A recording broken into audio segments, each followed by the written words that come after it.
Абай Құнанбайұлы 9-шы қара сөз. Осы мен өзі қазақпын. Қазақты жақсы көрем бе, жек көрем бе? Егер жақсы көрсем, қылықтарын қостасам керек еді. Нешек бойларынан адам жақсы көрерлік, көңілге тияна қыларлық бір нәрсе тапсам керек еді. Соны не үмітсізбестікке, не онысы болмаса мұнысы бар ғой деп көңілге қуат қылуға жаратсам керек еді. Ондайым жоқ.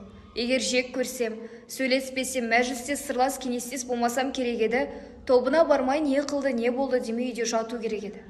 Ол мүмкін болмаса, бұлардың ортасынан көшіп кету керек еді.